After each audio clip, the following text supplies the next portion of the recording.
Morning everybody, welcome back to the channel. My first ever point of view video, so don't judge, we'll see how well this goes. Just got literally the phone mounted to a standard phone mount, and this is my drive to work in the Honda. I'm not going to do much recording on the road because I don't imagine you want to see a particularly long video, but there's some good scenes we can see on the drive, and it's also a nice morning for a change given the weather that June has served up to us so far. Main reason why I'm filming this morning is because we've got some good updates on the Spitfire. Later this afternoon after work I'm going to go and pick that up because the garage have now sorted it out after just a few days, so it didn't take long to actually sort out what was wrong with it. I'll just insert a clip now of the Spitfire being collected a few days ago by my breakdown service.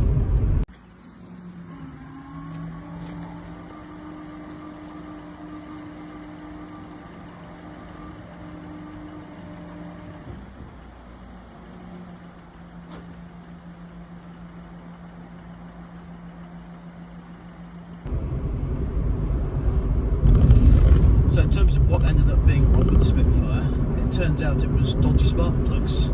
First I thought I put the wrong sort in, but I knew that that couldn't have been the case because I checked very carefully to make sure that what I had bought at the end of last year was the correct ones. But then when they were trying to work out why it wasn't starting in the garage, the guy working on it had a spare set of spark plugs, so he took out 3 of the plugs that were already in it and then put 3 different ones in, and then it would spark on those 3 cylinders and not on the full cylinder where the old plug had been left in. So he then took that final old plug out and put the final one of his ones in, and it's running really well now apparently. So it could just be a dodgy set that we had. I did find them on eBay, but it seemed like a reputable old stock place, but I'll ask more questions next time I buy spark plugs just to make sure that you get the best quality. Often people will say that that's often the main cause of some problems with classic cars, which is poor quality parts that you can buy today, particularly with ignition related stuff. I only ever buy my ignition related things like condensers and points and coils from one company called Distributed Doctor, which is quite well regarded. I think I mentioned that in the previous video, I can't remember. Because there's so many bad copies that you can get hold of, and it just causes so many problems for classic car owners, so maybe that's just another example of what can happen really.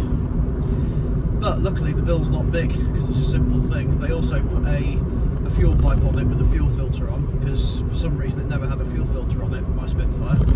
I did cut the pipe up and was ready to put it on, and then when I tried, the clamps I had for the petrol just got petrol everywhere, so I thought might as well get them to do it, so I have done. And they've readjusted the timing, making sure that's all sorted, getting a bit of a tune up. One thing they have spotted, which they're going to sort out today before I pick it up, is the idle screws on the carbs were actually looser than they should be, and they suspect that when the car accelerates, the adjustment on the carbs is going out. So what they're going to do is they're going to put some bigger screws in the carbs and then maybe secure them in place with a bolt or something, so that they don't readjust themselves when you don't want them to.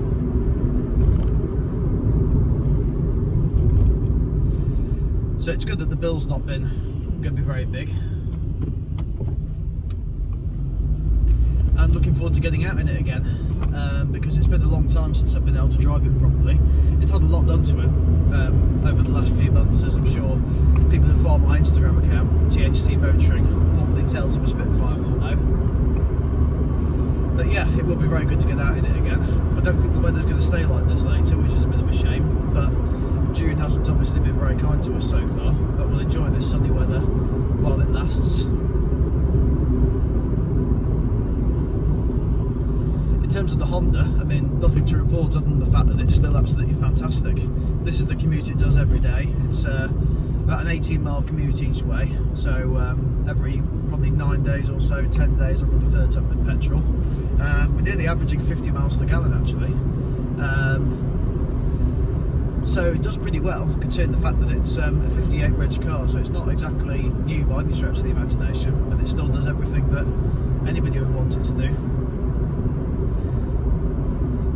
And it's so cleverly designed, all the different ways that you can fold and unfold the seats. You can fold the squabs up, for example, or the bases I should say, and I was able to get a big plant for the garden in there the other day without having to take the whole of the seats down and the parcel shelf out. So certainly if you want something that's practical and dependable, then look no further than this brilliant Honda Jazz. I will do a more detailed video on the Honda at some stage. Project Nigel, well-known YouTube account, check it out if you don't know it, did do a review on this a few months ago, so if you want to see that, then check out Paul's channel, Project Nigel. But I'll try and do some more videos on this as well, try and make it interesting. But now the Spitfire should be ready by this evening. There should be a couple of videos appearing on the Spitfire as well, make the channel content nice and interesting. There's been plenty of stuff obviously which involves tinkering, but now hopefully we can now do what cars should be used for, which is driving. So I'm going to carry on with my commute and put some music on, and hopefully next time that you see me in this video it will be with the Spitfire safely back and sorted out. Catch you later.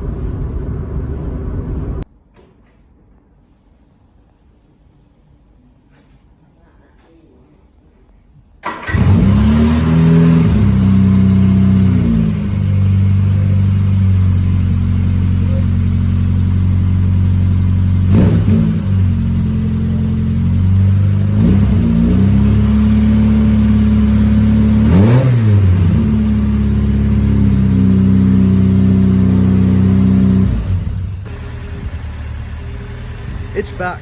Woo! It's so good driving this again. When you have a car that you really like this, and then you haven't been able to drive it for so long. I've not been able to use this since September.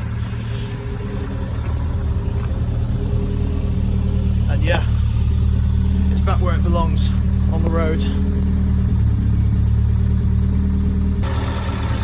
So what's been done is we've got the new spark plugs in now. It's now got NG keys in it, on the garage's recommendation, rather than the NYC's. So you can see them now looking all shiny and all new. We've also got the fuel filter down there as well. I've never had one before. So having that on is an extra insurance measure to catch any dirt that might potentially come through the fuel tank.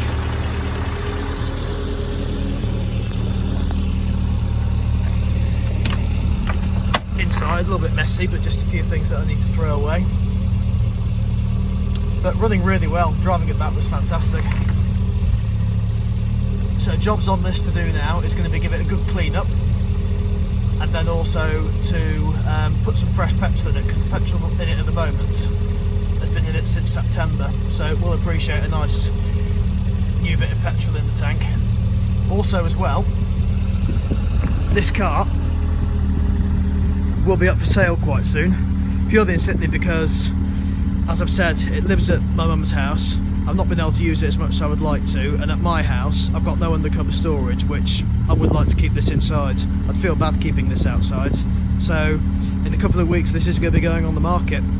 I'll talk more about that closer to the time comes. I'll do a really detailed video of it, and I'm hoping that now it's back on the road again to do some point of view driving with the foam mount that you saw earlier on with the Honda. So as always, thanks very much for watching.